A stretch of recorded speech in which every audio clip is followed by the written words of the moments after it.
Hello दोस्तों इस video में हम बात करने वाले हैं कलेक्शन ऑफ डेटा के बारे में। तो बच्चों ये चैप्टर बहुत इंपॉर्टेंट है, तो मैं आपको शुरू से समझाने वाला हूं।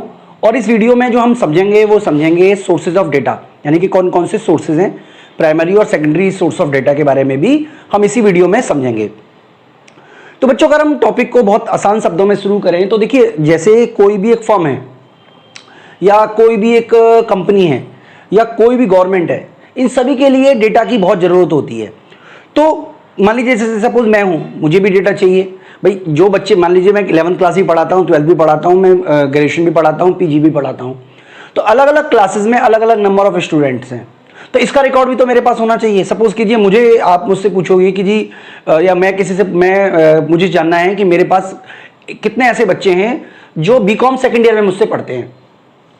तो इस सब के लिए भी मैंने क्या किया, एक रिकॉर्ड रखा हुआ है। हालांकि ये सारा का सारा रिकॉर्ड जो है वो सिस्टमेटिकल एक ऐप के थ्रू है, लेकिन मुझे कम से कम ये पता तो है। मान लीजिए मैं गया ऐप में और मैंने ये डाला कि कितने बच्चे हैं जो मेरे पास में 12th क्लास में हैं, तो वो बता देगा। कितने बच्चे हैं जिन्होंने माइक्रो इकोनॉमिक्स का कोर्स बाय किया, वो ये भी बता देगा। तो इस तरीके से मेरे लिए भी डेटा की बहुत इंपॉर्टेंस है। केवल मेरे लिए ही नहीं बल्कि पूरी की पूरी फर्म के लिए, सभी के लिए डेटा बहुत इंपॉर्टेंट है। तो क्वेश्चन यहां पर हम इस बारे में डिस्कस करेंगे कि कौन कौन से तरीके हैं जिससे हम डेटा एनालाइज या डेटा को कलेक्शन कर सकते हैं, यानी कि ये जो टॉपिक है ये कलेक्शन ऑफ डेटा का है। तो यहां पे बच्चों मैं बहुत आसान शब्दों में आपको बताना चाहूंगा कि दो तरीके के सोर्सेज हैं। सबसे पहले इंटरनल और एक्सटर्नल। तो पहले आराम से हम इंटरनल और एक्सटर्नल सोर्सेज में डिफरेंस समझ लेते हैं। देखिए, जैसे मान लीजिए कि मैं एक कंपनी चलाता हूं और मेरे पास बहुत सारे रिकॉर्ड हैं जिसमें मैं अपने एक्सपेंडिचर, इनकम, बच्चों की मात्रा, बच्चों की संख्या, कितनी फीस ली गई है, इसके संबंध में जो रिकॉर्ड है वो अपने पास रखता हूं। ये रिकॉर्ड रखना बच्चों बहुत जरूरी है, अदरवाइज तो आपको पता ही नहीं चलेगा कि आपकी ग्रोथ हो रही है या फॉल हो रहा है। ठीक है, तभी तो आप अपनी जो इफेक्टिव तकनीक है उनका यूज कर सकते हो। तो अगर मान लीजिए मैं अपने ही सोर्सेज से डाटा लेता हूं तो उसको हम बोलोगे इंटरनल सोर्सेज। जैसे मान लीजिए एक कंपनी है, एक कंपनी को यह पता करना है कि उसने कितने पैसे अपने सैलरी पे किए, तो वो कंपनी का जो अकाउंटेंट है उसको बुलाएगा और उससे कहेगा भाई मुझे ये इंफॉर्मेशन दो कि आपने पिछले साल और इस साल में हमारा सैलरी पर कितना एक्सपेंडिचर किया गया है। तो क्योंकि इस तरीके के डाटा हम कहीं बाहर से नहीं मंगा रहे, कहां से मंगा रहे हैं, अपनी कंपनी के अंदर से ही मंगा रहे हैं। अपने इसको बोलते हैं इंटरनल सोर्सेज। यानी कि इंटरनल सोर्सेज जो होते हैं वो ऑर्गेनाइजेशन के अंदर से ही होते हैं। ठीक है, यानी कि अगर मान लीजिए कोई कंपनी जो है अपनी एनुअल रिपोर्ट प्रेजेंट कर रही है, ठीक है, और जिसमें वो प्रॉफिट एंड लॉस दिखा रही है या वेजेस सैलरी दिखा रही है, तो इस सब के लिए वो डेटा तो कहीं ना कहीं कलेक्ट करती ही होगी। तो इन्हीं सबको हम बोलते हैं इंटरनल सोर्स। एक्सटर्नल सोर्स वो होते हैं जिसमें हम डेटा को कलेक्ट करते हैं किसी और के पास से।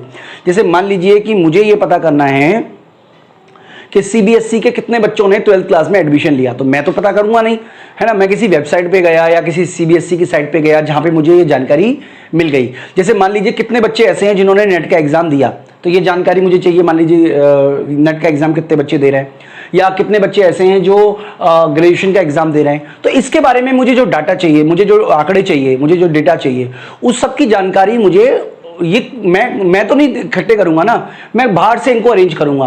तो किसी ना किसी ने तो इसको ऑलरेडी इकट्ठे किए होंगे, यानी कि मैं किसी और तरीके से इकट्ठे कर रहा हूं, अपने सोर्स से नहीं बल्कि बाहरी सोर्स से इकट्ठे कर रहा हूं। तो इसको हम बोलते हैं एक्सटर्नल सोर्सेज। यानी कि डेटा के दो कैटेगराइज हैं, या तो आप प्राइमरी और सेकेंडरी बोल सकते हो या इंटरनल एक्सटर्नल बोल सकते हो। तो इंटरनल सोर्सेज वो होते हैं जो कंपनी के अंदर ऑलरेडी मौजूद होते हैं, जिनका वो यूज करती है। ठीक है, एक्सटर्नल वो होते हैं जो बाहर से लिए जाते हैं। जैसे कि मान लीजिए एक टूर एंड ट्रेवलर एक एजेंसी की कंपनी है, उसको ये पता करना है कितने लोग मतलब जाते हैं घूमने के लिए, तो वो हो सकता है कि उत्तर प्रदेश परिवहन के आंकड़ों को यूटिलाइज कर ले। तो इस तरीके के जो आंकड़े होते हैं उनको एक्सटर्नल सोर्स ऑफ डेटा बोलते हैं। ठीक है बच्चों, तो यहां पर हम आपको प्राइमरी डेटा और सेकेंडरी डेटा में डिफरेंस भी आपको कराएंगे। देखिए, प्राइमरी डाटा और सेकेंडरी डाटा मतलब आपने मान लीजिए इकट्ठा करना है। अब आपको पता चल गया, जैसे मान लीजिए मुझे ये पता करना है कि कितने ऐसे बच्चे स्कूल में, मान लीजिए मैं किसी स्कूल में, मुझे सर्वे करने को मिला जिसमें कितने बच्चे ऐसे हैं जो स्कूल से खाना खा के नहीं आते। ठीक है जी, या कितने बच्चों के पास टीवी है या फ्रिज है या उनकी इकोनॉमिक कंडीशन कैसी है, ये जानने का मुझे मान लीजिए सर्वे करना पड़ा। तो इसके बारे में दो तरीके हैं। पहला तरीका तो क्या है, प्राइमरी सोर्स। प्राइमरी सोर्स में, प्राइमरी डाटा में क्या होता है कि जो इन्वेस्टिगेटर होता है वो रिस्पॉन्ड वो होता है जो सूचनाएं देता है, इन्वेस्टिगेटर वो होता है जो सूचनाएं इकट्ठी करता है। ठीक है, याद रखिएगा। तो इसमें क्या होता है कि प्राइमरी डाटा में जो डाटा है वो ओरिजिनली फर्स्ट टाइम कलेक्ट किए जाते हैं बाय द इन्वेस्टिगेटर या इन्वेस्टिगेटर की कोई एजेंसी है, ठीक है। और किस लिए इकट्ठे किए जाते हैं? किसी स्पेसिफिक पर्पज के लिए। जैसे कि मान लीजिए मेरा जो पर्पज है ये पता करना है कि कितने बच्चों को स्कॉलरशिप की जरूरत है, तो यानी कि मुझे इनकम का जो स्टेटस है वो पता करने की जरूरत है, तभी तो मैं उनको स्कॉलरशिप प्रदान करने की बात सोचूंगा। तो यहां पर हमें ये समझना है बच्चों कि स्कॉलरशिप देने के लिए हमें उनकी इकोनॉमिक कंडीशन के बारे में जानकारी लेनी है। इकोनॉमिक कंडीशन जानने के लिए हमने क्या, क्योंकि हमारा एक स्पेसिफिक पर्पज हो गया ना, तो इस पर्पज के लिए जब हमने डेटा इकट्ठा किए तो डाटा इकट्ठा किए कि किससे किससे हमने सूचना ली, रिस्पॉन्ड से ली या उनकी मैडम से ली, लेकिन ली फर्स्ट टाइम, मतलब इंपॉर्टेंट ये है कि फर्स्ट टाइम ली, ठीक है। तो इसमें इन्वेस्टिगेटर जो होता है या इन्वेस्टिगेट एजेंसी है वो फर्स्ट टाइम डाटा कलेक्ट करती है फॉर इज स्पेसिफिक पर्पज। तो इस तरीके के जो डेटा होते हैं वो कहलाते हैं प्राइमरी डाटा। अगर हम बात करें बच्चों सेकेंडरी डाटा की, तो सेकेंडरी डाटा वो होते हैं जो किसी और पर्पज के लिए ऑलरेडी इकट्ठे किए होते हैं। जो इन्वेस्टिगेटर है वो इनको यूटिलाइज करता है, यानी कि ये कलेक्ट तो किसी और के द्वारा किए गए हैं किसी और पर्पज से। मान लीजिए स्कूल्स के अंदर बहुत सारे बच्चे होते हैं, उन सभी का एड्रेस होगा, फोन नंबर होगा, तो मान लीजिए मुझे फोन नंबर की जरूरत है, तो टीचर ने जो फोन नंबर लिए थे वो किसी और पर्पज के लिए लिए थे, लेकिन मैं उसको क्या करूंगा, अपनी पर्पज के लिए यूटिलाइज करूंगा। तो इस तरीके के जो डेटा होते हैं उनको हम बोलते हैं सेकेंडरी डेटा, यानी कि secondary data are already collected by someone else, the data are only adopted the data from publish और अनपब्लिश सोर्सेज। तो कई तरीके के डेटा होते हैं, कुछ तो पब्लिश होते हैं, कुछ अनपब्लिश सोर्सेज होते हैं। पब्लिश सोर्स और अनपब्लिश सोर्स के बारे में बच्चों हम आपको आगे भी बताएंगे। तो यहां पर हमें यह समझना है, सिंपल शब्दों में कहा जाए कि प्राइमरी डाटा वो होते हैं जो ओरिजिनल होते हैं, मतलब पहली बार इकट्ठे किए जाते हैं। सेकेंडरी डाटा वो होते हैं जो ऑलरेडी होते हैं, इन्वेस्टिगेटर उनका अपने पर्पज के लिए उसको यूज करता है। तो यहां पर बच्चों कुछ बेसिक डिफरेंस हैं जिनके बारे में हम आगे बात करते हैं। तो सबसे पहला है meaning.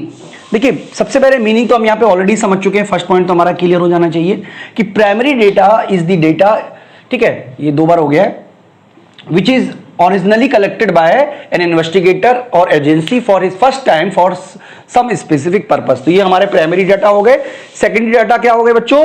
Secondary data are already collected by someone else, this data only adopt the data from publish और अनपब्लिश सोर्सेज, यानी कि जो पब्लिश या अनपब्लिश सोर्सेज हैं उनसे इन डाटा को कलेक्ट करके, यानी कि जो ऑलरेडी कलेक्टेड डाटा है उनको यूटिलाइज किया जाता है। अगर हम बात करें ओरिजिनलिटी की, तो देखिए प्राइमरी डाटा क्योंकि फर्स्ट टाइम कलेक्ट किए गए हैं इसलिए इन डाटा में ओरिजिनलिटी होती है। सेकेंडरी डाटा जो होते हैं वो ऑलरेडी कलेक्टेड है इसलिए इनमें ओरिजिनलिटी की जो मात्रा है वो नहीं होती है। तीसरी बात अगर हम कॉस्ट की करें तो ये जो कॉस्ट है प्राइमरी डाटा को इकट्ठे करने की, जो कॉस्ट है वो बहुत हाई होती है, क्योंकि आपको ट्रेंड इन्वेस्टिगेटर को अपॉइंट करना पड़ता है, आपको पूरा का पूरा इन्वेस्टिगेशन करना पड़ता है, एनालाइज करना पड़ता है, इंटरप्रिटेशन करना पड़ता है, काफी सारे इसमें स्टेप फॉलो करने पड़ते हैं। लेकिन सेकेंडरी डाटा क्योंकि ऑलरेडी कलेक्टेड है, बस आपको क्या करना है, उनको एनालाइज और इंटरप्रिटेशन करना होगा अपने जरूरत के हिसाब से। तो इसलिए जो प्राइमरी डाटा है they are costly in term of, चाहे मनी के टर्म में कहें, चाहे टाइम के टर्म में कहें, चाहे एफर्ट के टर्म में कहें। और जो सेकेंडरी डाटा है दे आर लेस कॉस्टली, चाहे आप मनी के टर्म में बोलोगे, चाहे आप एफर्ट के टर्म में बोलो, चाहे आप किसी और टर्म में बोलो। अगर हम बात करें रिलायबिलिटी की, तो बच्चों जो प्राइमरी डेटा होते हैं वो ज्यादा रिलायबल है। ज्यादा रिलायबल क्यों है बच्चों? क्योंकि जो प्राइमरी डेटा है वो खुद इन्वेस्टिगेटर अपने पर्पज के लिए इकट्ठे कर रहा है, तो इसलिए वो ज्यादा रिलायबल है, जबकि सेकेंडरी डाटा को किसी और के द्वारा ऑलरेडी इकट्ठा किया गया है, इसलिए उसमें जो रिलायबिलिटी की जो मात्रा होती है वो कम होती है। और इसका लास्ट पॉइंट अगर हम बात करें इसकी सूटेबिलिटी की, तो ये जो प्राइमरी डाटा होते हैं सूटेबल होते हैं, क्योंकि जो हमारे पर्पज होते हैं उनके अकॉर्डिंग इनको इकट्ठा किया जाता है, ठीक है। तो और जो सेकेंडरी डाटा होते हैं वो सूटेबल नहीं होते, बल्कि उनमें जरूरी एडजस्टमेंट करने की हमेशा चांसेस बने रहते हैं। तो बच्चों इस तरीके से हमने आपका जो फर्स्ट वीडियो है वो हमने डिस्कस किया, जिसमें हमने आपको सोर्सेज ऑफ डेटा के बारे में बताया। अगली वीडियो से बच्चों हम डिस्कस करेंगे प्राइमरी जो डाटा हैं उनको कलेक्ट करने के बहुत सारे सोर्सेज हैं, ठीक है, यानी कि प्राइमरी डाटा को कलेक्ट करने के कई सारे सोर्सेज हैं। इस पे हम अलग अलग कई सारी वीडियो बनाएंगे, तो वो जो पूरी की पूरी सीरीज है वीडियोस की वो हम अगली वीडियो से शुरू करेंगे बच्चों। इस वीडियो में इतना ही, थैंक यू।